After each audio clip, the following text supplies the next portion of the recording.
So, where I normally start this, and it's really fucking sad because I feel like I should think of better ways to start a podcast, but it always comes back to this. Childhood to now. Okay. What's the journey been? Okay, well, I was born in Wales, in Newport. My dad is Pakistani, my mum's Welsh. I grew up there until I was 21, and I was auditioning for drama schools in London, and I got down to like the last group of people for 2 years in a row to like a drama school I really wanted to go to. And the head of the musical theatre department came out and was like, we really love you, you're so talented, we want you to be, you know, a part of the school, but you just don't fit the musical at the end of the year. And it just really showed me that, I mean, even in my auditions, there was nobody that looked like me. How old were you? I was 17 turning 18. And they said that? Yeah. And I realized that, like, you know, it was very white dominated then. Back the theatre world, I think acting as well, a lot of the roles were white dominated. I think it's still the case now, but I think there's still, you know, more openings for ethnicity. But yeah, so that happened. And then on the same day, there was an audition for a college in the States. So I auditioned and I got a scholarship, and I ended up just saying, you know what? I'm going to head off to LA at 21. Never been there before.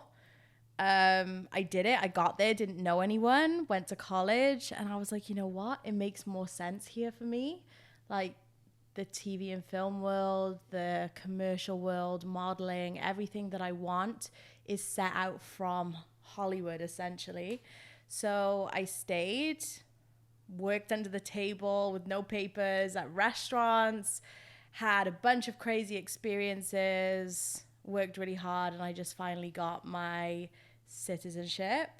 Well done. That's And huge, by the way. Let's not skim over that. Like, it's really bloody hard to get a citizenship in the US. It was hard getting my green card, and it was years and years of trying to get that done. And it's been years and years of like trying to really get it together. And everything that I've done in my career has been off of my own back, essentially as an immigrant going to another country with no family and nobody to help me and no real knowledge. At the age of 21, you have no knowledge of what it's like to be an adult, let alone being an adult in a whole new country on top of starting your career in a whole new country. It was a lot. There's been a lot of experiences, and I don't think I could pack that into like a quick thing. But yeah, that's essentially my life, I guess, from then until now. Do you feel like moving to the US gave you like, and being like an immigrant and being in this place where there's no support and no backup and no safety net basically has given you the chip on the shoulder or the resilience that you needed in order to make it work? I would definitely not. I don't have a chip on my shoulder at all. I think that if I'd stayed here, I would have had my family as like a full crutch, and I don't think I would have lived to my full potential. I think that I am strong, resilient. I am equipped to deal with literally anything. And it's really made me focus on myself in so many aspects, even like loving myself and relying on myself and being independent as a woman and making sure that I make my own money so I don't have to rely on a man to do that for me. So everything that I have is solely from me. So I think those are great qualities to have. I can go anywhere around the world by myself. I can run my own business by myself, and I'm not afraid. And I feel like fear stops people from doing so many things. And I just don't have fear anymore. I just go for it. Like, why not? I love that. I knew we'd get on. I'm exactly the same. I'm just like, do it for the plot. It's fine. Like, it will work itself out. Yeah. The reason I ask is I do feel like you kind of like living the American dream, right? Like you came from the UK as an immigrant to the US, like immigrated there, like you've built your career and your life there. You're now a citizen. And I do think the American dream, as we sort of see it in shiny lights and stuff, is built on immigration. Like absolutely. Yeah, it's built on that. Like, you're in a place where no one can help you. It's 100% on you to make it happen. And that's what I was asking. I mean, essentially, the United States is built off of foreign people. They had a massive genocide of the people who really are from there, and then white people, our people, British people, and Europeans colonized the entire area. Yeah, and they dragged people from all over the world who didn't want to be there, and black people built America. As far as I'm concerned, like, America is what it is because of black people, not white people in America are very confused. It's very racist, and there's a lot of issues there, lots of issues, but yeah, essentially it is built off of immigrants. All of my friends that are immigrants are the hardest working people I've ever met. Do you think that is because they're immigrants? Yeah, we call it the immigrant mentality. It's like, you don't know what it's like. And I didn't know what it was like until I moved. I was very privileged living here in the UK. And then moving to the States, it was like, oh, wow, like, I don't have all of these privileges. I have to, like, make it on my own. And it's like a survival technique. You have to do it. It's either that or what am I going to do? Go home? With my tail between my legs? Like, my personality would not have been okay with that. Absolutely not. Yeah, my pride's way too high. So yeah, it's definitely run from immigrants for sure. To circle back, so you go to college in the US when you're 21. What happens next? Graduated college. I had a year with, like, specific papers, so that meant that, like, I had to work within the industry, but I don't know anyone that comes out of college and just works, like, in the extent that you want to work in the industry. So I worked in a movie theater because technically it's under the same thing. And I had no car. And at the time there was, like, no Ubers. I was going to say, in LA, that's tough, right? Like, yeah, because everything's no just spread transport out. Infrastructure. Yeah, everything was spread out. So I worked at the movie theater, and then I worked under the table at a restaurant for cash. And when I used to go to the restaurant, I would walk 3 miles to catch the bus. Wow. This is every day, night. And then I would catch the bus from, like, Burbank into Hollywood, it would probably take me, like, 45 minutes to an hour, even though in the car it would be, like, 20 minutes. Then I would have to walk another, like, maybe half a mile. And then I would have to do that in the night on my own to get back home, like, in the dark. And I used to do that maybe 4 or 5 times a week on top of doing that to go to the restaurant. Not to the restaurant, to the movie theater. So yeah, it was a lot of, like, grinding. But working in the restaurant, working in the movie theater helped me meet a lot of people in the industry, which I kept those contacts. And then when I did have papers to, like, actually work, I was able to, like, use my contacts to then start my career. It's interesting that you're talking about networking, because that's how we've met. Like, we met at an event, like, you know people I know people you know, etc. And we were like, oh, this is really fun, like, come on the podcast. Like, talk me through that. Like, how important is networking, and, like, how do you do that as a year? Because I feel like this is a mass generalization, disclaimer, but I do feel like women inherently aren't as good at networking as men are, because we lack, maybe biologically or socially or whatever the conditioning is, sometimes lack the confidence to be able to be like, I want to meet this person, I want to talk to this person because it's going to help me. And it's same with, like, in careers, right? Like, typically women are often paid less, or don't get the promotions they deserve, or don't get the pay rises they deserve because they're less aggressive in asking for it. Yeah, I do agree with you to an extent, but then I also think it's the way society has made us think that by a certain age you have to be married, you have to have kids, you have to be doing X, Y, Z. You have to be able to cook and clean and everything to look after a man. They don't teach you if you have a dream, then you should go grab it. For a guy, it's like, you have to do that. And I don't think that makes men better at networking.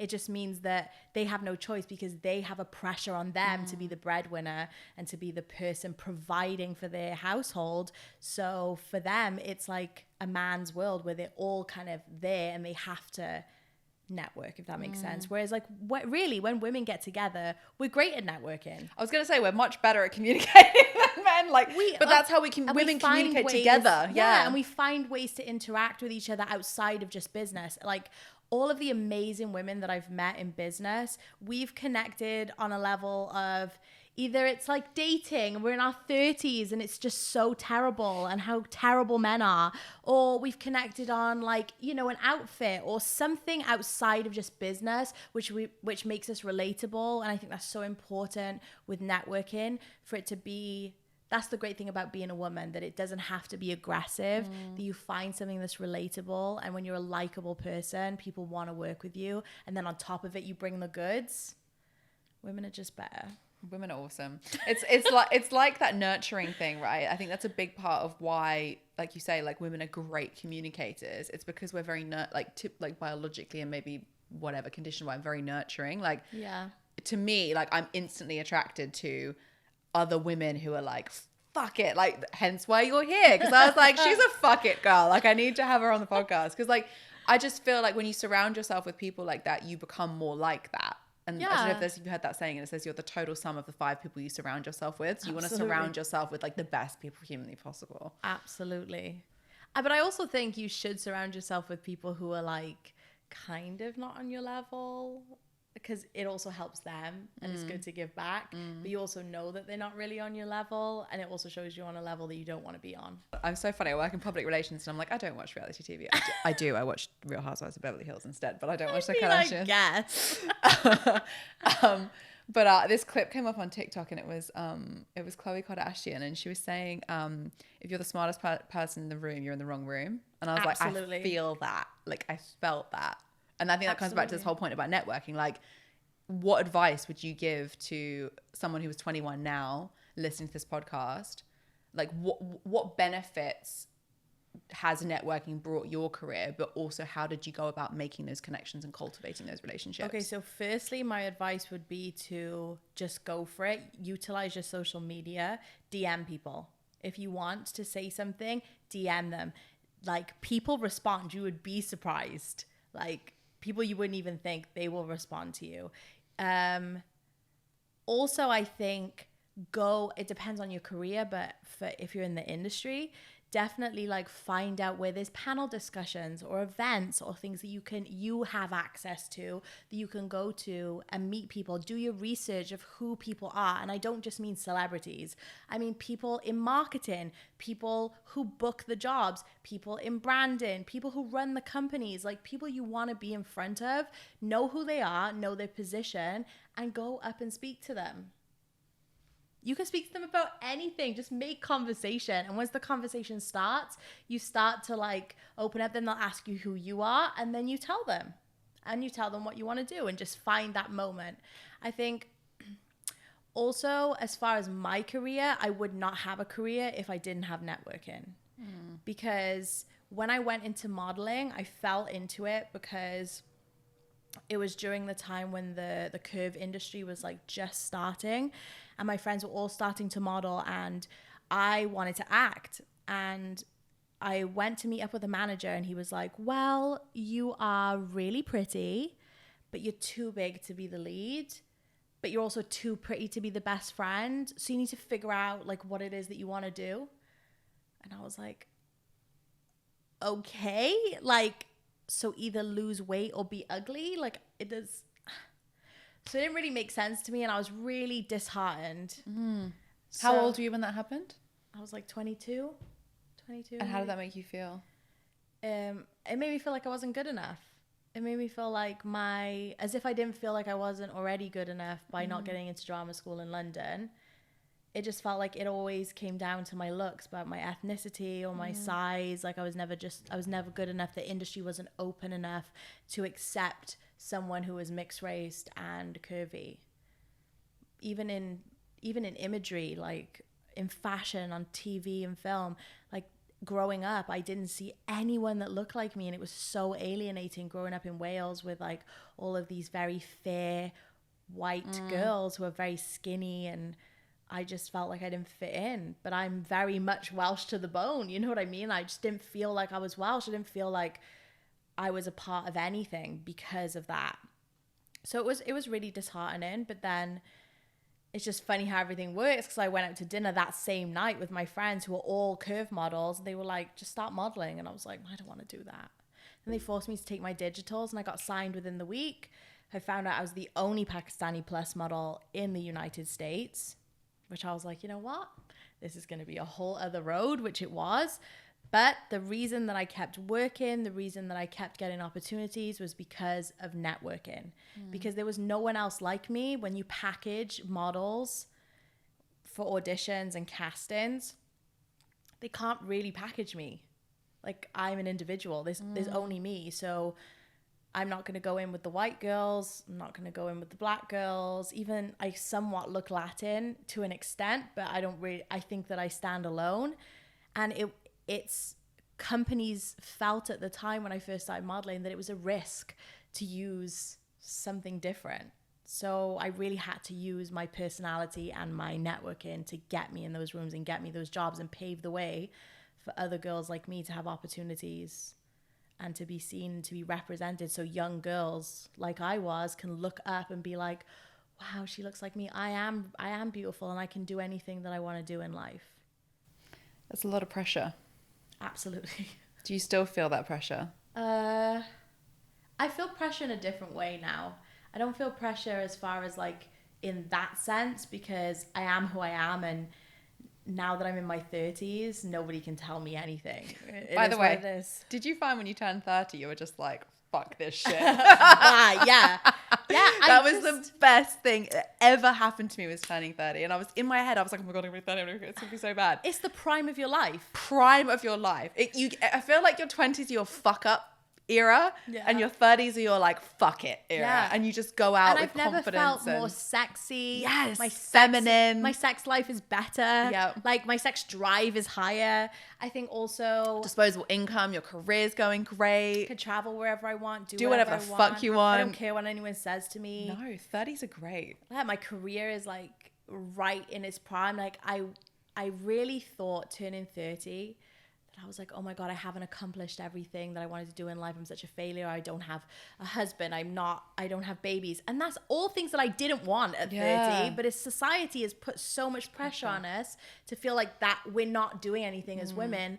But then when I actually turned 30, I was like, I'm good. It's fine. I'm doing great. It's fine. Because then you look at other women who are 30 and you're like, wow, we all look really young. We all look great. We're all thriving. All the girls that I know in their 30s making money, traveling the world, having a great time. So why not? And also I think you get like a level of confidence when you get to like 30, 31, 32 that you just don't have in your, like I feel like in your 20s, because you're still so unsure about, you're still a child. Like, I know this sounds really patronizing and I don't mean it to be in such a way at all, but I had my first kid when I was 26. I got married when I was 26, had my second baby at 28.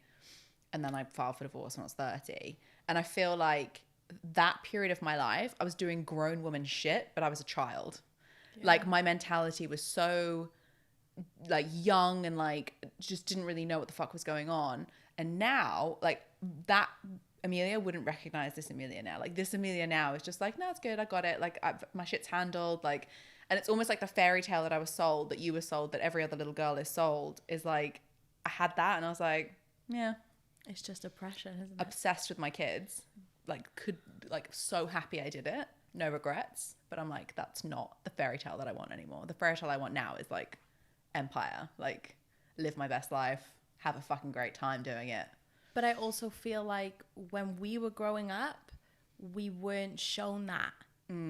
Imagery wasn't showing that. Did your mum work?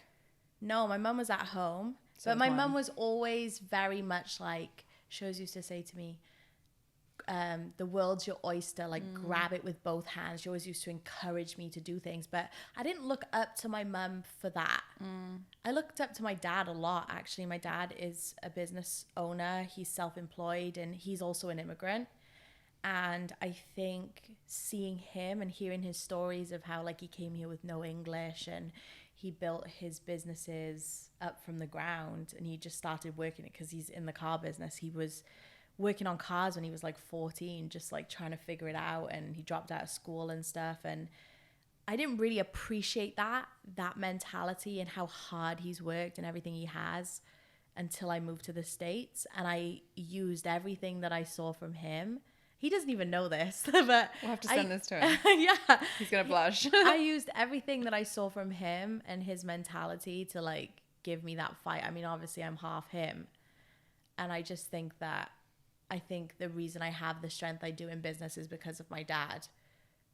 But I do think that it is hard for girls when we were younger, to be able to feel like, yes, we can do X, Y, and Z. I feel like we're the first generation to really do it and step outside of all the norms, even fight back against all of the misogyny and sexual assault, domestic violence, whatever it is. Like I feel like our generation is the first ones. And then these Gen Z girls, they have like piggybacked off of us, and they're even more like strong in what they want. And I think that's really great because they're seeing imagery of us. We're like the pioneers of this new thing. So I think it's great, honestly.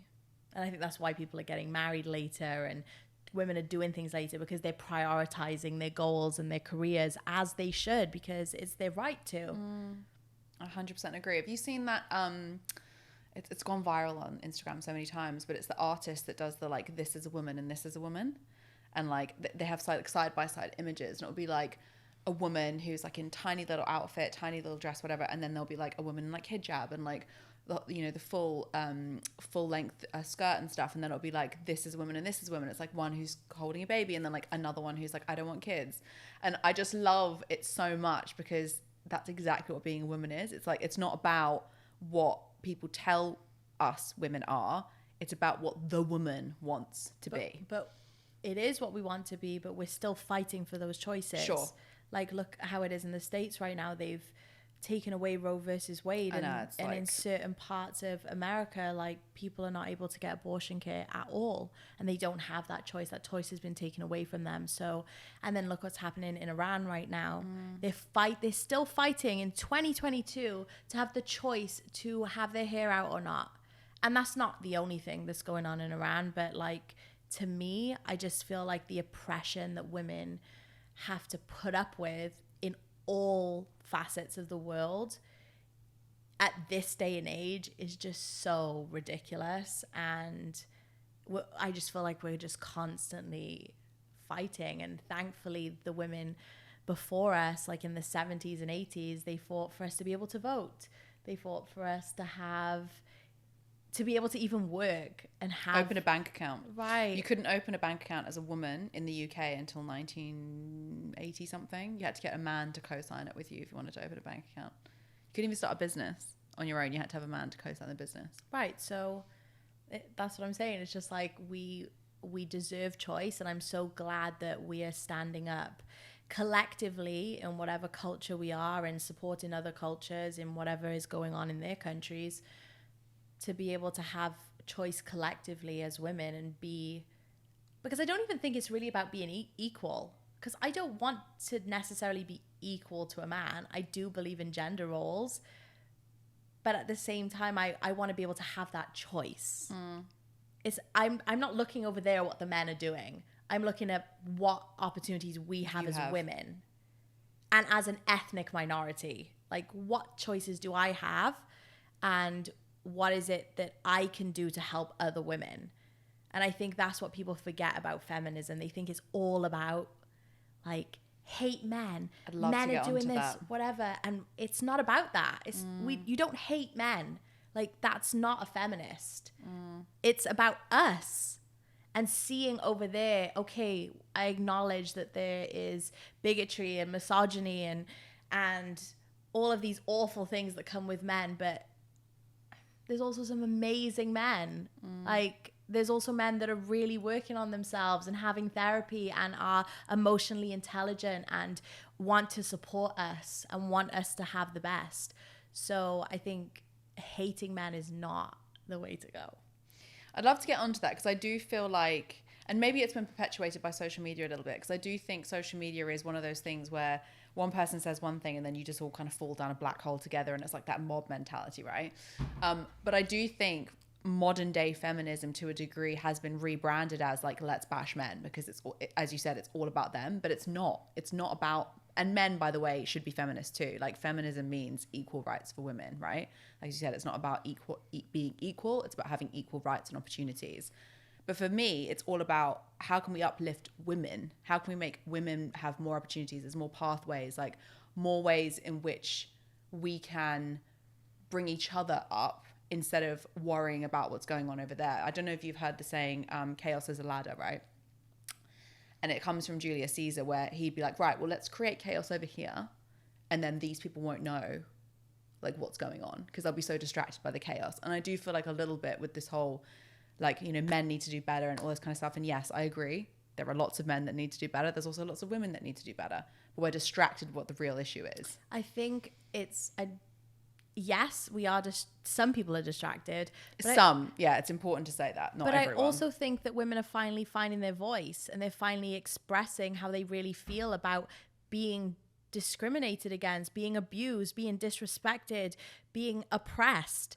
I think that women have the right to stand up and speak out. And if that comes across as frustrating or upset or angry at this present moment, then I'm sorry, but they have to hear it. So, and it's okay that some women hate men. They hate the men for what they've done to them. You don't know that their individual story. And some of the things that women have to put up with are actually disgusting. So I don't think that it's necessary people are getting caught up over here. I think women, everybody is different, and a lot of women are expressing themselves in the way that they know how.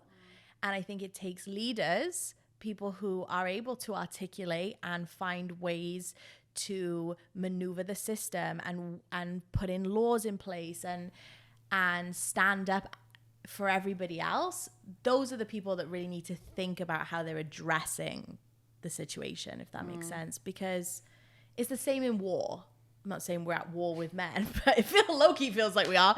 But sometimes when I open TikTok, it feels like it. Yeah, but when you're at war, you know, there is the people who are living it every day and they are angry and frustrated and they're going out in the streets and they're rioting and whatever. And then there is the people who actually are working to sit in the rooms to make change and finding ways to actively make change. But without that ruckus, there wouldn't be an opportunity for those other people to make change. So I think it all collectively goes together. And I think that women are just expressing as they should. As they should. I mean, TikTok's a great platform for expressing. Yeah. It's my new favourite place, I have to say. Yeah, I could scroll on for hours. Hours. I'm obsessed as well. You were on Sharon Gafka's podcast recently. Sharon and I, we have a great time talking about all this stuff. It's normally like in the DMs on Instagram, and she'll just be sending me things, and I'll just be like, oh, for fuck's sake. That's me and my friends too. Yeah. I don't want to kind of cut us off here because I think this is such an important topic and I really want to do it justice, but I'd love to delve into body image because I feel like you've touched on it a little bit when you were going through earlier, like your, you know, childhood to now and all the things that you've gone through with college and universities and management and things like that. And the one thing that really stuck out to me was what that manager said to you, which is, you know, you're too pretty to be the best friend, but you're too big to be the main character. Like, first of all, what the fuck? Like, we'll pick at that in a sec. But that in itself, I feel like is not an isolated incident because that's obviously something that's happened to you and that's, you know, a moment that clearly impacted you because you're talking about it now.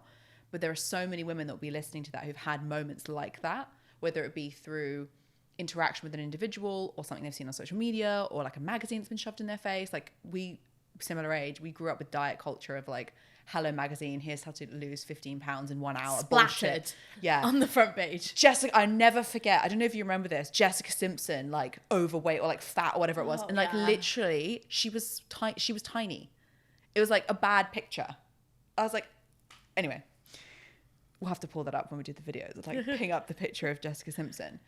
But how has all of those moments collectively impacted your body image as a young woman, but also you're still a young woman, but like maybe as a slightly more like self-aware woman now? You know, I had really bad body image when I was growing up and my mum impacted that. Her own body image impacted my body image. Was she always on a diet? She would go in and out of diets. I think that she had this image that it wasn't even her fault. It was like what had been bestowed upon her.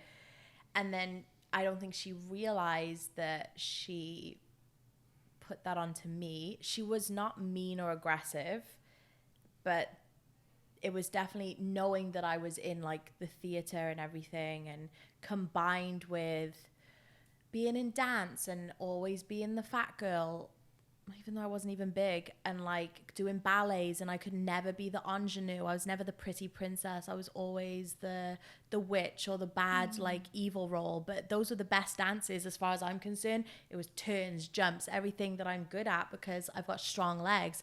But I was never like the pretty princess because of and it all came down to my weight.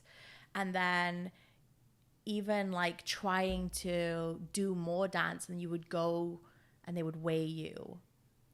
I'm like, weigh you? Yeah, I was like 16 and I went to... And they'd weigh you? Yeah, they would weigh you, and I got told that like, you know, my legs were too big. I would never dance. I would never do anything in theater because I'm just too big. And then now I'm seeing girls that dance for Lizzo, and they're like big girls, bigger than I am. And I'm like, wow, if I had seen that when I was a kid, like that would have changed like my confidence so much. And I'm so glad that Lizzo is like doing that and love Lizzo so much, putting that body image out there. But not just the body image, just the attitude to it as well. And I think that is infectious. And giving, I mean, even Nicki Minaj, when she had bigger dancers, she had girls that were more curvaceous dancing for her, and that was years before Lizzo was even out. I was like stunned. Stunned. I couldn't even believe it, because all the girls I had seen were like the same size in a kick line, long legs, very skinny, things that I never was. No boobs, Yeah, I just never thought that I was even pretty because of it. And then I think, so I think my mum, I think the dance, I think acting, theater, all those things, all the comments over the years, always having the biggest costume, all these things, like it really affected my body image. And then when I went to college in the States, I really believed that I wasn't going to be able to have a career at all unless I lost weight. And I lost like 50 something pounds in college, and I was at like 130 pounds. I don't know how like much stone that is, and I'm not supposed to be that slim. And I was like losing my hair, and I was just like very just frail, and I ended up fainting because I like wasn't eating enough, and I was overworking myself. I'm like dancing all day. Like theater, musical theater is a lot. It's really strenuous. Your voice, everything. You really have to look after yourself. And I'm doing all of this to try and be a size, to be accepted, because I thought that that's the only way that I was going to have a career. And it just didn't do me any good whatsoever. So yeah, growing up, I was really affected. And I think now, and then just to add on to it, when I got into the modeling industry, I was told I needed to put on weight. So it was like, I went from, you have to be skinny, you're too fat, you're too this, from the moment that I was born, really, up until like my early 20s, and then started modeling. Well, you're not big enough. Your boobs aren't big enough. You're not sample size. You need to put on more weight. These girls are taller than you, bigger than you, whatever. And then you're looking at them and you're like, oh my God, like I'm not big enough. And then you're looking over there like, oh, well, I'm not small enough. And then you're like, oh, what am I supposed to do? And I just had to get to a point where I was just like, you know what? Suck it. I'm done. I'm a bad bitch. It is what it is. I need to be the healthiest, happiest self that I can be. And I feel like that's when I really started to look at myself and really accept my body, and really look at myself naked and like accept my body and be really happy with myself. And now I think that just gives me so much more confidence, which also perpetuates into every aspect of my life. That makes me more pleasant to be around. It makes it easier to talk to me. It makes my relationships better in every aspect of my life. I get more opportunities in my career because I just am who I am. And it's okay to be that. So I think, it's been body images. It's been our journey. And none of these things are from me. These are all external things that were put onto me. It's interesting. I don't know if you've read The Chimp Paradox, but in The Chimp Paradox, the author talks about these things called goblins, which are put into our head, and they are limiting and unhelpful beliefs that typically we inherit before the age of 8 years old. And so they're very difficult to remove because they're like deeply entrenched in our behavior. And it could be as simple as, you know, you come home with your picture that you drew in kindergarten and you're like, Mommy, look, I did the picture. And your mommy goes, oh my God, that's an amazing, I'm so proud of you. Let me put the picture on the fridge. Normal thing to do, right? But what you're telling a child by doing that is that the pretty picture is what's made them valuable, instead of sitting down and being like, oh, like, tell me why you did that picture. And you know, that I'm really proud of you for thinking like that. You're rewarding the picture itself. And so that can then create issues way down the road, which I think most of us have, of like, I'm not good enough unless I achieve X, Y, Z. And so it sounds to me, and I can totally relate, because I have a very similar thing of like, my mom, like, again, wouldn't say booze with goose, but like was always on a diet. And so like I learned very early that like we don't drink full fat Coke, we have to drink Diet Coke. And so I was very like interested in like just by curiosity, I guess, as a child. Do you also feel like seeing your mum reward herself for being in smaller sizes, it made you feel like when you were in a smaller size, your mum would reward you? Like, not consciously, but probably subconsciously. Yeah, definitely. And also like, so I had a very severe eating disorder from the age of like 14 to about 21. And to be honest, I say 21 loosely. It was really about 27 that I fully recovered from it. And a lot of that was about control and about like, I was the biggest kid at high school, and like there were kids that made comments about it, and like, yeah, boo fucking who. But in isolation, those little moments aren't that, going back to what I was saying about those moments stacking up, in isolation, those moments are kind of insignificant, but over a span of time, like with your manager, with the ballet teacher, with you being weighed when you were 16, like it's like chipping away, isn't it? Eventually to like, you just sort of break. And so you can either break one way or break the other way. And I broke the other way. Yeah. And it took me a long time to get over that like toxic relationship with food. Now I am the most confident, I love that you said like standing naked in the mirror stuff. I do that all the time, and I'm like, you're a bad fucking bitch. And like I talk to myself in the mirror. I'm like, if I have a bad day, I'm like, you got this. Like I'm my best friend. But that moment only came for me when, to be honest, it was kind of in the pandemic when I kind of realized like, is this going to be my life? Am I going to sit here and cry over the fact that I'm like not going to fit into a size 10 again for the rest of my life? Or am I going to actually live my life? Right. And ironically, you were saying you're more pleasant to be honest, because I've lost weight because I'm so happy. Like I'm not doing anything different. I'm just exuding confidence and happy because I don't give a shit about it anymore. So it's not my sole fixation. Did you have a moment like that where you were like, you can look back and be like, that was the moment that changed the game for me? Or do you think it was more like a build up? I think all of my issues weren't deriving just from body image. I had abusive relationships.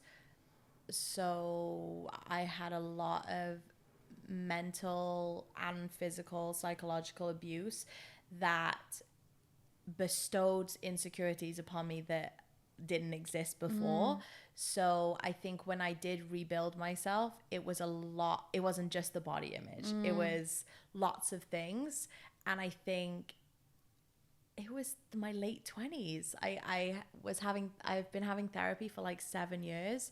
And I think the start of it was when I really just started writing affirmations about myself on a piece of paper, and I put them up on the wall and I would say them to myself every day.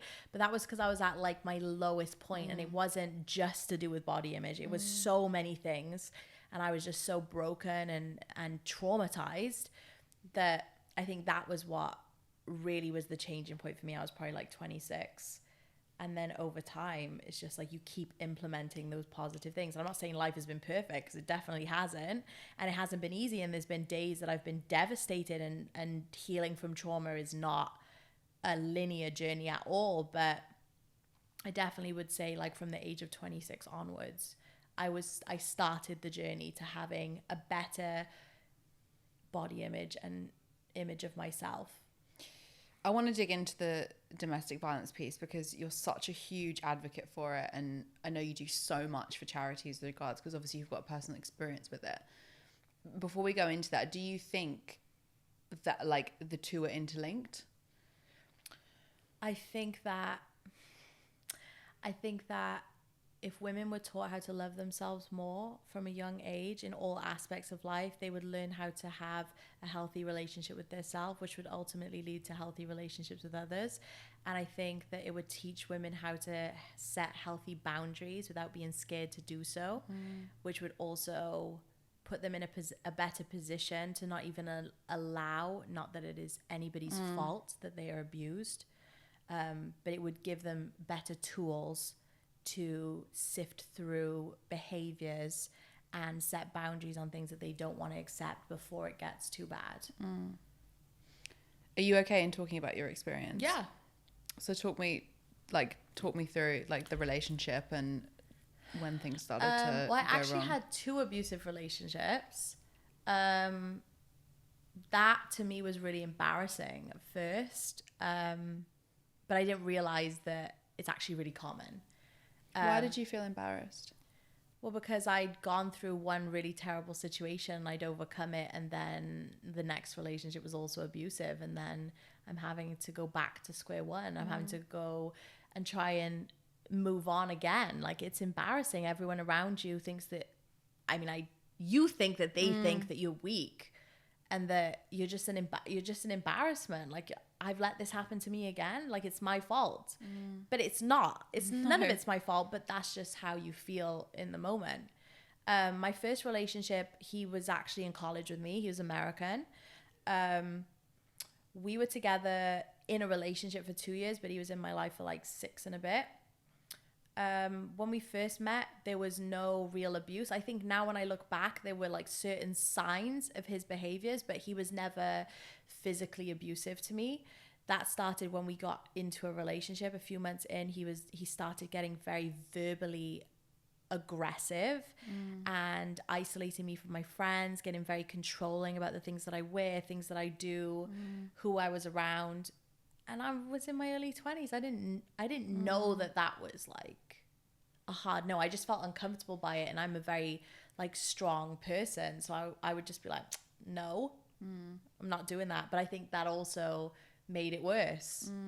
And then the one day, the physical abuse started when I was at his house and I was in the shower, and I got out of the shower and I forgot that I didn't take a towel into the bathroom, and I got water on the floor. And when I was stepping to get the towel, and he got so unbelievably frustrated at me, and I was so confused that I started giggling, because I was like, what? Like, you're not serious. Like, there was no way he could have been serious. And then he just like grabbed me and threw me across the floor, and then lifted me up half naked, grabbed all my stuff and threw me out of the apartment. And I was just left outside of the apartment like stunned. I didn't even know how to process it. I couldn't even like figure out what had happened. And then obviously he did what they do in the cycle of abuse and apologized, love bombed me, and then went right back to it. But it quickly escalated in that relationship. It wasn't long before he was strangling me and like dragging me by my hair and showing up outside of my house, and like very frightening behavior.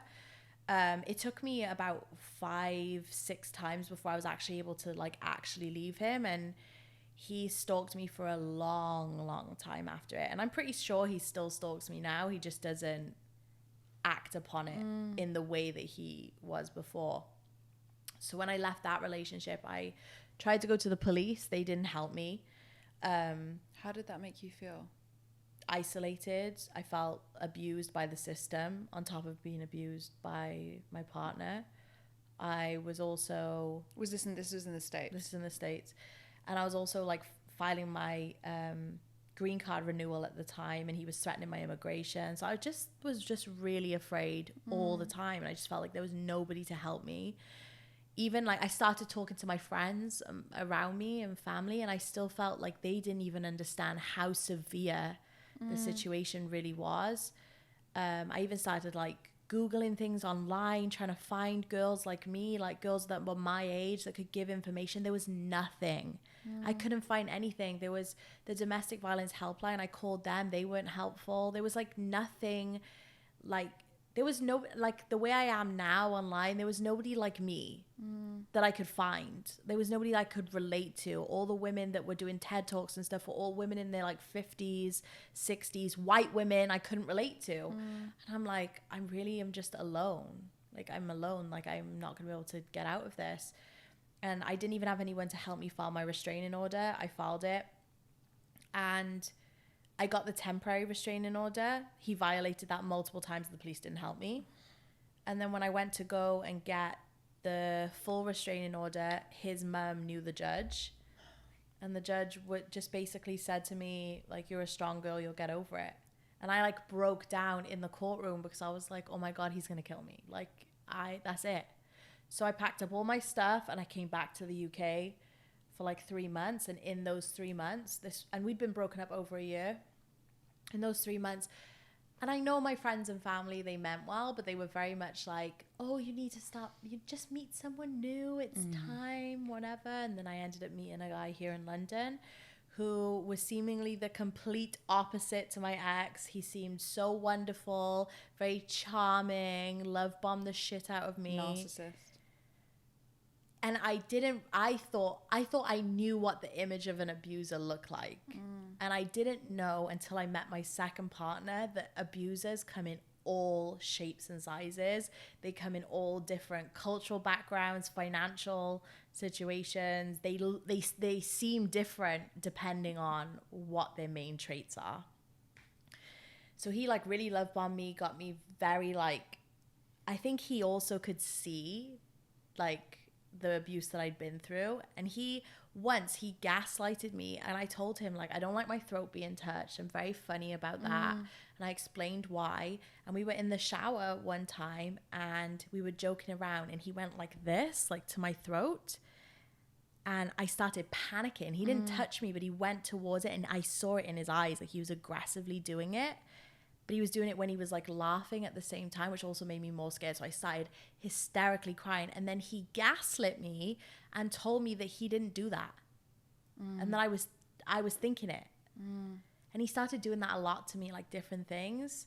And I was like, and it really messed with my head. I was like, oh my God, I'm going crazy. Like my ex-boyfriend has made me go crazy, and I've met this new guy who's so nice, and I'm thinking that he's doing things that aren't happening, but they were happening. He was trying to make me seem like I was crazy. He even told my mum that he felt that I was mentally unstable and that I had moderate personality disorder, which you have to be like fully diagnosed for. And I definitely don't have moderate personality disorder. He was just trying to turn everyone against me and make me seem crazy so then he could abuse me. And then he put his hands on me one time, and we were in London, and he punched me in the face in the bus, and then followed me on back. the bus? Yeah, on the bus in London, in front of people too. And no one did anything? No, I got out so quick though. There wasn't even chance for anyone to help because I literally ran. And he like followed me, came back to the apartment that we were both staying at the time, because I was in town for work, and he started hitting me with his shoe. Why you would even, that's so degrading too. Like you took your shoe off to hit me. Like just the thought, like the process that he went through in his mind to do those things. But I went to the police then the next day, and because of my experience in the States, I kind of knew what I needed to do to get what I needed from the police, it's the fact that you even have to think like that as a victim, that you have to make sure that you look like a victim when you go there, that you look devastated, that you're able to... You're not too strong, you're not too... Yeah, and then on top of it, you also know all of the things that have happened, you can articulate them well multiple times and they believe you. Because when you're in shock and you're traumatized, you miss bits out of your story. And I had to get into this fight or flight mode that thankfully I had, which I know a lot of women don't have that when they're being abused. I had that, and I was able to get him arrested and charged with assault. And I got my restraining order, which it was kind of like a relief, because I was like, wow, I actually got justice. And then it made me think, like, to me, what he did to me was nowhere near as bad as what I endured in the States. And I got justice here. I got justice for this, and I didn't get justice for someone who like probably would have killed me if I'd stayed in that relationship. It was hard to process, but I did feel like at least here they have Claire's law, and if someone else dates him now, they can look and see, okay, well, he has that assault charge and he's abused other women before, so hopefully that'll mean that if he does abuse someone again, which he probably will, that he will get jail time and he'll pay properly for his actions. I hope it doesn't happen to anyone else, though.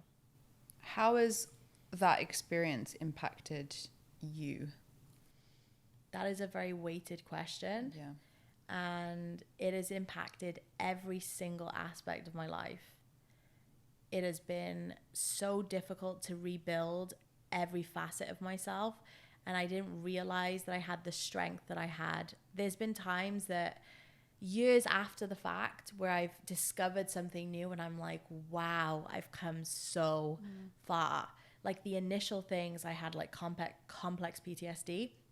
So the initial things were like, you know, just opening the door multiple times to check that there was no one out there, turning on the light on and off to make sure there was nobody outside, opening the blinds multiple times. Like I was so panicked all the time. I would wake up sweating, nightmares, like even walking outside and there was like a loud bang, I'd be like, oh my God. But then the great things about leaving were, oh wow, I can choose what I want to eat now. I can choose what I want to wear and no one's going to tell me anything. I can choose where I want to go. My phone isn't like going off 24/7. And I actually took the silence, the buzzing, like vibration tone. I took that off my phone because every time that I would hear it ring, it would send my anxiety off because it felt like he was there again. And that was like right at the beginning. And then things I'm learning now are like recently with like dating and stuff, I've gotten so much stronger on my boundaries and I know exactly what I will and will not put up with. And I'm so proud of myself because even a guy I've been like recently talking to, I mean, he's great, but there was some things that I just didn't really like. And to have that strength to be able to voice that to him and not have fear of voicing my feelings and feeling like I'm not safe. I was like, wow, I'm just in such a better space to be able to just have this conversation and articulate and not have anxiety and not feel like the world is coming down on me. It is so, the impact that the abuse has on your life is, you can't even put it into a sentence. It is in every single aspect and it takes years and I will be forever evolving from it. But I'm definitely in a really great place. I've never really spoken about this publicly before, but I can relate, not from a domestic abuse perspective, although like I'm sure there's plenty of women, like you said, it's unfortunately not uncommon. But I was assaulted when I was 13 and like you, it's impacted every single thing. Like relationships with men, always pick the wrong person, like don't know. It's like constantly like seeking out approval. Like, am I good enough? Am I not good enough? All that kind of stuff. And again, like you say, like, I don't think you ever really get over it. I think you learn to like live with it and evolve and not make a good of what happened, because I don't think you can ever make good of something like that, especially as I was 13 and like I came home, my parents didn't believe me, and like that's a whole other trauma situation to deal with. But it's definitely like now I'm older and I can look back and with like more of a maybe pragmatic approach, I can see how it's impacted like every single decision I've made, which I think from a place of self-awareness now, I'm like, okay, I can understand why I've made those decisions now so I can make better ones moving forward. Yeah. But you're not wrong for making any of the decisions you made. No. And it's not bad that you felt any of the feelings that you felt. I think that especially when somebody like violates you in whatever aspect that is, because abuse comes in many forms, I think that as a woman, it just like, you just feel powerless. You feel like you don't have any control over anything. And I think that's how it does seep into body image. And mine was so related. Things. My eating disorder almost to the day stems from that incident happening, because it was a control thing. It was like, I can now control. You didn't have control over anything else? So I can control what's going in my body. Yeah. And it's interesting how it's both body related as well. Yeah. You always will live with it. Like, I can't change what happened. And I don't think I'm ever going to be over what happened. Ever. Like, I think there's not a day that goes by that I don't think about it. Like, every single decision, including relationships I've been in, by the way. Like, I got married when I was 26 to literally the first guy that was nice to me. Like, literally. And I honestly believe the relationships I've had with men up and until meeting my ex-husband were based on the trauma that I had when I was 13. Like Absolutely. it was seeking out like bad people, basically. Absolutely. But I think I agree with that. But then also the getting over it part, I think that you do get over it. You do get over it, if that makes sense. Like the incident, you get over. Yes. Yeah. Because for me, when I think about like the physical abuse or the sexual abuse or anything that I suffered in my first relationship particularly, because it really stems from there, I am not devastated or attached to those things anymore. They actually, looking at the person that I am now, it doesn't feel like those things even happened to me. I feel like I'm very much moved on from that place. I think it's the aftermath. Yeah.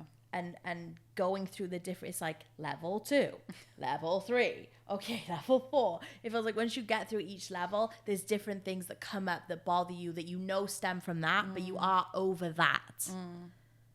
If that makes sense. I think it takes years to get over. 15 years of therapy, baby. You're 7, but like, I feel that's important to acknowledge, right? Like I'm only at that point because I've had professional help. Yeah. Like I honestly, I don't want to go as far to say it's like I'd be dead, because someone would have sorted me the fuck out, but I was not well. And I'm very, very thankful that I was in a position, and my family were in a position to be able to get me help that I needed at that time. But if you don't have the tools or the money to get help, there are lots of ways to help yourself in the meantime. I don't feel like it's different for everyone, but things that helped me was I definitely like journaling my feelings. That really helped. Do you still do that? I don't do it as much now because I don't have these overwhelming spurts of feelings that I need to get out. And I have a lot of amazing people around me that I can talk to if I want to talk about something. And I'm not afraid to speak. And I think when you start journaling, sometimes it's because you don't really want to tell anyone and you want to get it out, but you don't know how to express it to other people and you don't want to be judged. So you put it down on paper. I don't feel judged by the people that I'm close to, and I feel like I can talk to them. And also I have a incredible therapist that I have been with for 7 years and I talk to about lots of things. So yeah, I don't journal as much anymore, but that did really help me in the beginning. Also, just like taking time for myself and being kind to myself, like going to get my nails done. Like I do that every 2 weeks without fail. Yeah, me too. It's like my little self-care thing. Right, and I need to actually go now. I'm in London, but like just little things like that are just for you. I don't think people realize how important that is for your mental health. And it might be the smallest thing, like going to Starbucks every single day, which is what I do because I'm a Starbucks addict. Like those things are my things. They're things that make me happy, and I should do those things for myself. So I think it's if you don't have the means to start therapy right away, there are lots of things you can do to start the process of being good to yourself and healing and being kind and gentle with yourself. One of the things that I did was I kind of did like an exercise where it was like writing down all the things that trigger me, like in any way, right? Like it's not just like in a, you know, it could be that I'm late all the time and like being late triggers like whatever. But I wrote down a list of all the things that triggered me, and then I wrote down a list of all the things that make me feel good, and then I built my routine around the things that make me feel good. So like your Starbucks doing nails or thing, like I meditate every morning because like I actually love, like I sound like such a fucking wanker saying that, but I love it. I love like lying there for 10 minutes before my kids wake up and just literally doing nothing but listen to some amazing Australian chick talk about shit and manifestation in my head. I love it. Like it's my favorite thing to do. Boxing, obsessed. Do it twice a week religiously, never miss it. Like, you know what? Martial arts and boxing is really great for abuse survivors. It was really helpful for me too. I did a lot of boxing, MMA training. Like it helps get your frustration out. It also helps balance your mind. It helps you feel like you have your strength back and control. Like we're saying all these things work for us. Yeah. And you can't tell people what works. You can only share what works for you, and it's different for everyone. But definitely that was something for me also. It's definitely that whole me thing. It's like it's making like you said, the time and the moments for you. And I think it's so easy to get caught up in not doing that because you want to see friends, you've got to work, you've got the kids, you've got the boyfriend, you've got the girlfriend, you've got like all these like you priorities. just don't want to think about it, so you keep yourself busy. Yeah. You try and do everything you can to not But think about it. Yeah. And being alone is when you have to think about it. That was the hardest part for me, was when I was finally having to be alone and face it. I don't know, that I pulled out every bit of strength that I had in me to sit alone by myself. And now I don't want to be bothered. I'm always by myself. So, me too. I love my own company. Yeah. I'll sit there talking to myself all day, like have a great time. Like there's like that TikTok, and it's just like they're talking like, oh yeah, I'm by myself. Yeah. Or the other one with the girl like dancing around her kitchen with a glass of wine, being like, why do I need to go out? I'm having a great time by myself. I'm like, that's me. But you don't realize how frightening those moments are when you are traumatized, when you are scared of dealing with it. You don't want to be alone at all. I was so frightened to be alone. I think once you're able to do those things, then you're able to be like, okay, this is what I actually like. Because then you find the things that you like. You start listening to yourself. You spend time with yourself. You start being kind to yourself. This doesn't happen overnight, obviously, but yeah. I do also think, again, like this is not, nothing is ever anyone's fault. Like if someone's put their hands on you, or, you know, even verbal and emotional abuse, like that's not a victim's fault at all. But I do think, from my perspective anyway, going through all of that has given me such a self-awareness. And to what you were saying a minute ago, like knowing who you are, like I really feel like I know who I am now. And I mean, hindsight's a wonderful thing, right? But I do wonder, looking back over the last like 15 odd years, if I would have come to the same place I'm at now, if I'd not been through level 1, level 2, level 3, level 4 of shit. You probably would have, but you would just be a different person. And it's okay to be it's okay to be the person that you are. And I don't like the commentary of like, if this hadn't happened to me, I wouldn't be here. You wouldn't be here today. Because it's like you're being grateful for the abuse that you suffered. And all the things that I've been through, I did not deserve to go through any of those things. But as the women that we are, we have used those things to utilize us in propelling forward and making the best out of a bad situation.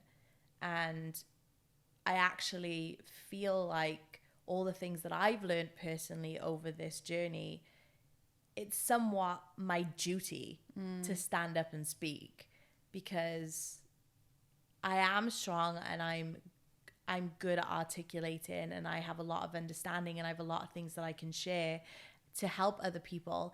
And I don't think that I wouldn't want to help women if I hadn't have been through this. I still would want to help women. I just think that having an actual experience makes me more empathetic and more understanding of the women that have been abused. But you obviously, everybody's story is different. But yeah, I just had to slightly disagree with you there. No, like everyone's experience is different. And I think that's a really important point to make. And one of the reasons I love having conversations like this on this podcast is for that reason. Like, I would never want to have a situation where I have people sitting across the sofa from me who have identical experiences and identical opinions, because what the fuck am I learning from that? Right. It's really important that we have people that challenge each other and disagree. And I think, again, like with social media, not to kind of tone it down a little bit, but there's such a risk of there being an echo chamber if you're only surrounding yourselves with people that agree with you and have the same ideas as you and the same opinions as you. I also think in social media in general, it's very hard to have your own opinion because of cancel culture, because if your opinion slightly sways from what is seen as the norm or the trending opinion, then you're the bad person. Let's talk about that, because you've got a lot of followers. So how do you let's like dive into that, because I think that's a really, really important point. You know what? If I'm really honest, fuck all of you. I've obviously already talked about abuse, a lot of women's issues, whatever. I've been doing that a long time, But now I'm really moving into the space. I'm moving out of modeling completely and moving more into a space of like women's activism and really working on helping women in everything that I can do to make change.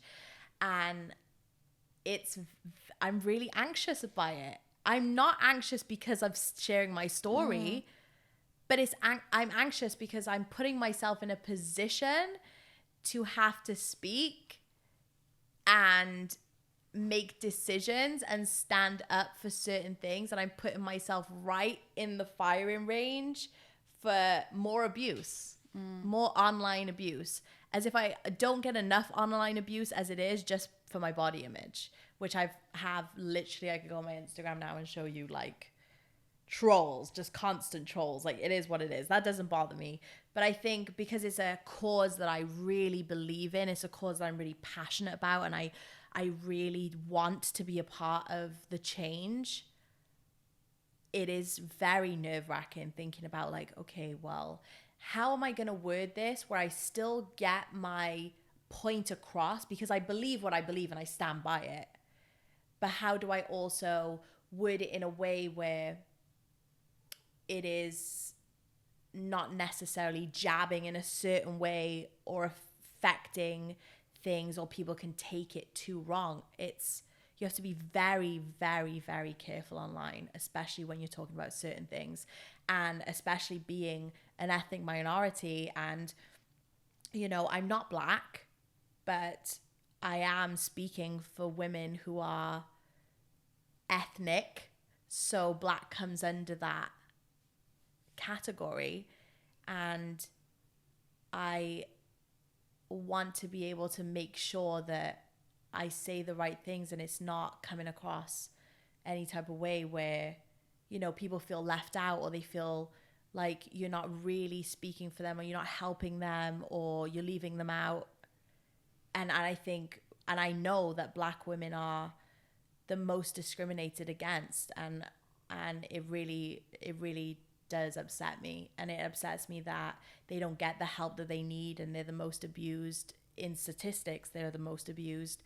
And because I'm not Black, and with the whole Black Lives Matter movement and everything, it's hard sometimes to want to help and not really know, because I'm not Black, I don't know, you know. It's like hard, because I can experience some things as an ethnic minority, but I'm not experiencing it as bad as them. So, you know, appreciate but can't understand. Yeah. It's hard to know like what to say, how to maneuver things, how to join in to help. And I think, yeah, it's a difficult space with that in particular. And then also just online in general, like feeling the pressure to have to stand up and speak about everything because you're a women's activist and you care about women's rights, and that means women of all races. Then you feel the pressure to speak on certain things. And I like I said about the Black women thing, when the Black Lives Matter thing came out, I felt so much pressure to speak, because I want to speak and I want to help, but it's like, you're not Black, so you don't have a right to speak in certain aspects, but you're also not white, so you can relate in a certain sense. So, but you can't really share your experience. Your experience is invalid in this scenario because you're not Black, but you need to speak to support. It's a very hard position to be in when, that scenario in general. So how do you navigate that? Because I do think that you've got a platform, right? A large platform. And I think inherently when people have large platforms, people in the community that you have, like online, will look to you and say, hang on a minute, why aren't you talking about that?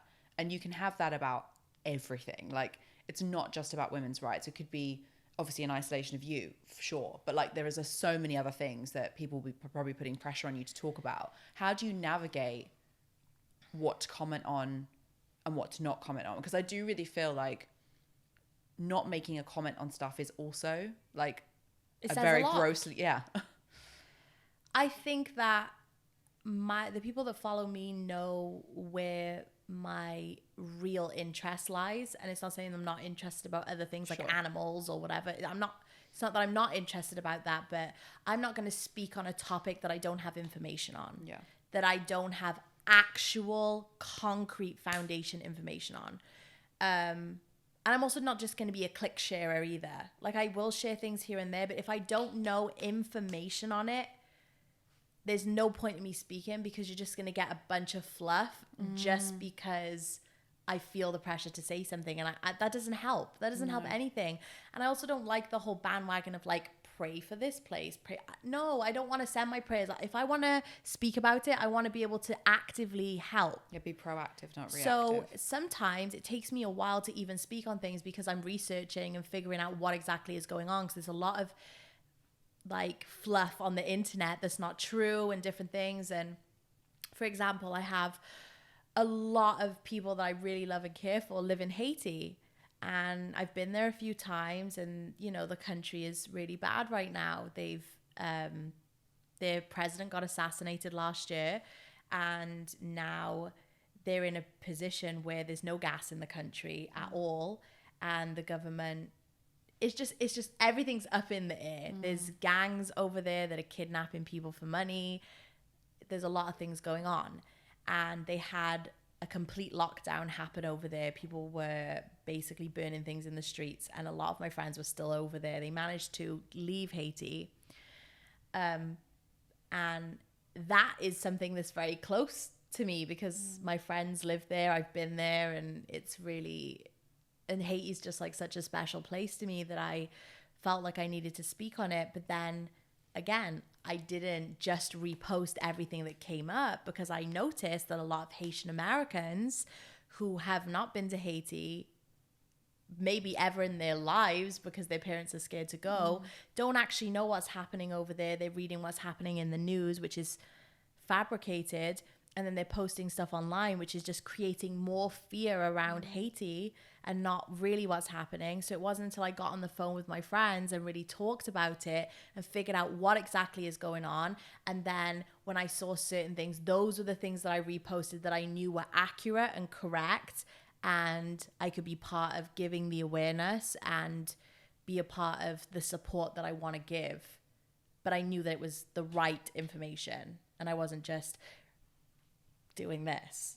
So I think that's the really important thing, is knowing what to speak on, when to speak on it, and having the right information. And then also trying to figure out, how can I actually help?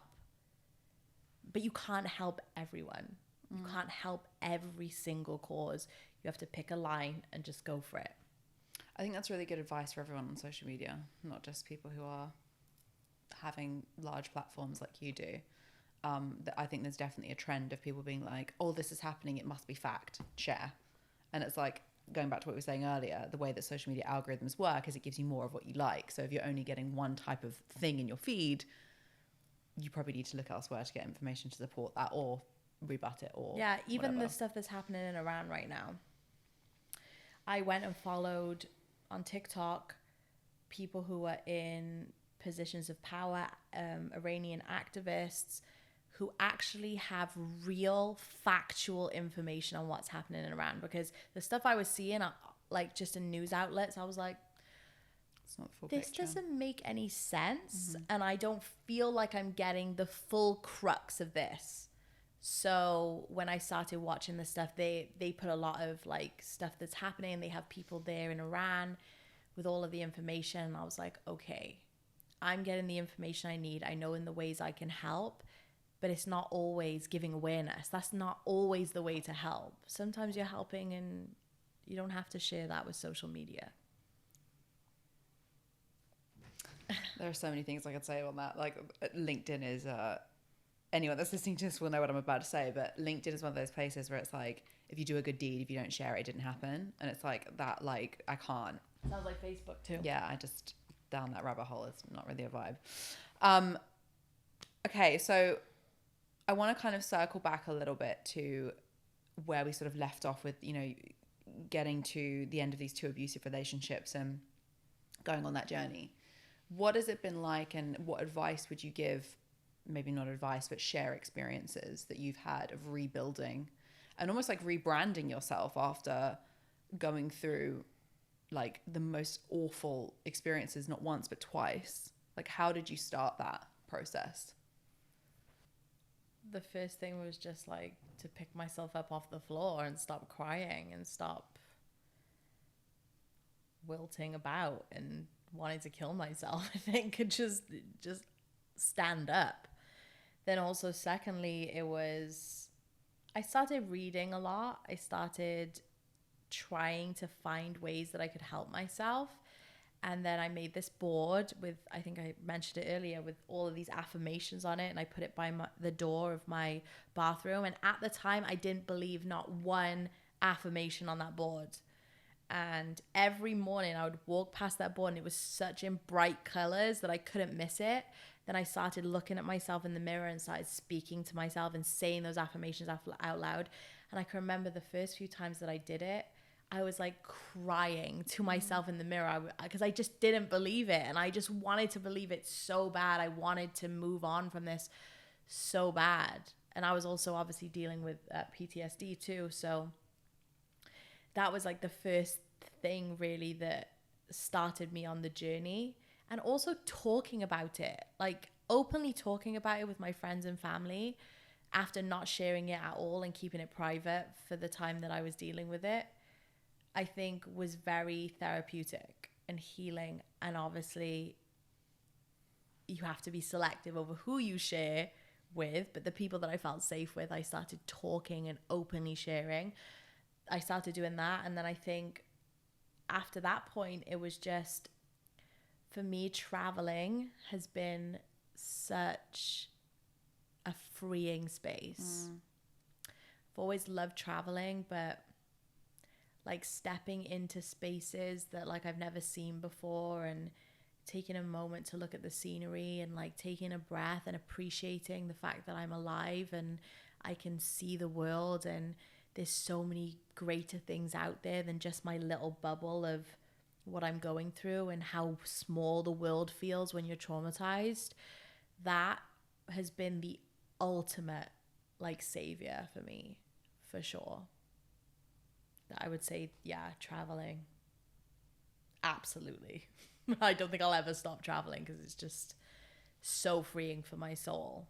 And then on top of therapy and working out and being kind to myself and all these things, this is years and years and years and years of stuff. But yeah, I think that was really where I started. What's next? What is next for what? That's a very... For everything. Everything. Talk to me about like you're moving more into this like activist lobbying space, and away from the modeling piece. Like, yeah, I just feel that modeling doesn't fulfill me. I never felt modeling fulfilled me, but I knew that it was your door. It was a good door. It was a good space, and I knew that I could use my platform to do a lot of positive things. I'm a very creative person, obviously, with like the acting, singing, dancing. Modeling doesn't fulfill that like space that I need for creativity. So I am currently moving out of modeling, still using my platform to work with brands, but in a different space, having more of a voice, having more say as far as like what I want to do with brands, and it be like me times them instead of just like brand as opposed to partner. Yeah. And I think that just serves me more. It's on my time.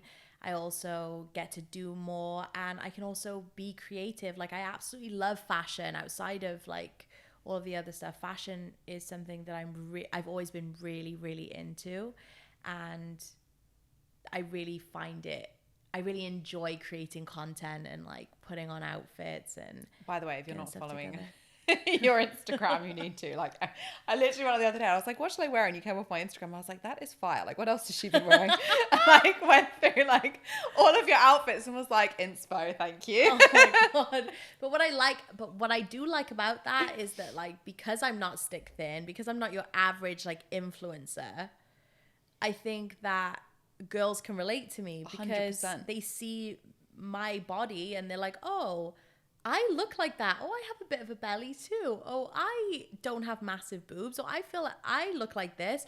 Okay, great. Well, if it looks good on her and she feels confident to wear it, I can wear it too. And I think that's also why I really love like having my platform in the fashion sense. I think that's part of your superpower, if I'm honest, because I wouldn't say you're an influencer. Because to me, I actually kind of find that offensive, but you know, people always love to say I'm an influencer. But my point being is, to me, an influencer is literally like a paid billboard. They're just a human being, and for the most part, I don't believe people relate to influencers anymore because it is so saturated. Oh my god, so saturated. But also, it's so fake. It's so fake. It's all the like set up shots and the fucking private jets and the this and that. I'm like, that's not real. That's the whole point of influencers in the first place, was because you could relate to the person. Like, it was another human being. It wasn't just a model on a runway. And we've completely lost that in this like world of having to put out the highlight reel of like what we all look like. But it like, also does still sell because it does. people want to be like that. But it sells painkillers because people of their own insecurities, as opposed to positive relation to me looking at you in a dress being like, she looks fucking bad, I'm gonna go and see a House of CB right now and buy that too. But you also have a choice of who you follow on social media, so if you don't like that curate sort the of feed thing, you want. Yeah. And actually I do follow girls on Instagram that are very much that influencer thing, but they wear nice outfits, they have no personality whatsoever, and they're struggling to get into the reels and the TikToks. They just look great in pictures, they have great fashion sense, they wear the clothes, and I go and look at the clothes and I'm like, oh great, that's what they're for. They're my little like Pinterest for shopping clothes. That's it. And they billboard. and they know what they're good at and they just stick to that. I think for me, I've always been more than that. And I think, you know, I have a purpose in life, and I really have a voice, and there's lots of things I'm very passionate about, and I'm working on doing more and being more and creating more, and in the midst of that, I still love fashion. So if I can be more relatable and more open, and women can also like me on top of want to wear what I want to wear, then great. Fantastic. Win-win. Get your outfit, get your positivity, and we out. It's like literally like just drop by the Instagram pages for like a wham of like all in one go. I love that. Yeah, I think it's taken me a while to really like set the tone for like what it is that I believe in and what it is that my social media looks like, and I still think I have a lot of evolving to do, especially now moving into this space with like less modeling and more activism and more speaking about domestic violence, more speaking about healthy relationships, all of these things. I want to start creating more content to do with that, creating more spaces, interacting with more women that do those things. I think I'm now elevating into a different space, and I'm just letting it evolve there. I'm not like forcing it. It's happening as it goes, and everything's in motion, and finally all my hard work is like paying off, and I know there's still a long way to go, but yeah, it feels good. You look good. Thanks. Like when you say that, you're like, I can feel the like positivity glowing from you. Yeah, because it's genuine. Like, it's the who I am online is really authentic. Like, I'm not putting up a front for social media. Like, I genuinely am that person. Whatever it is that I put up is genuinely what I believe, what I want to say, what I want to wear, what I want to do. I don't even take brand deals that I love that. I don't authentically believe in. So I think that just makes my life easier. It makes it happier, and it doesn't feel like a job. It just feels like me, just living my life and traveling the world and making money and also helping people in the process. Sounds Who like couldn't a dream. ask for any more? Yeah. It's like, sign me up, babe. Like, sounds amazing. When's the next flight? Right. Do you think 21-year-old you would be proud of where you are now? Absolutely. 21-year-old me would be crying right now if she could see where I was at. Because I remember having no papers and standing in the restaurant and looking across the street at this massive apartment complex, and I was like, one day I'm gonna have my own apartment. one day I'm going to have a walk-in closet. One day I'm going to be that kick-ass woman that I look up to, that rolls up in her nice car and has it all together. And I know I'm saying material things because at the time I just couldn't even fathom that ever being a thing. And now I have like I have all of that and more, and the opportunities that I've had in my career. Like, if I told my 21-year-old self that was going to be the case, I would have been like, yo, really? No way. Absolutely no way. So yeah, I think she would be really happy. For sure. Which leads me perfectly on to my final question. And this is something I ask all of the guests that come on this podcast, which is, what are 3 things you would tell your 21-year-old self if you could go back and tell her? Don't date anyone. Focus on yourself. Solid advice. Who do not date anyone. Focus on yourself. Oh my God, that's the main one. That's what I would tell myself. I would also tell myself, don't stress out because everything's going to work out. And enjoy your life. Enjoy every moment. Like, take every opportunity and enjoy every moment of your life, because it passes by so quick, and you've got to just like really let that sink in. Like, those would be the things I would tell myself. I think I speak for the audience and for myself when I say you're the most infectious, inspiring, gorgeous human being. So thank you so much for giving up the time and jumping straight off a fucking plane to be here, because my God, girl's jet lagged and she is glowing. So if you could give me the recos for the skincare, that would be amazing. Just oil all over my face, literally. Thank you so much. Thank you.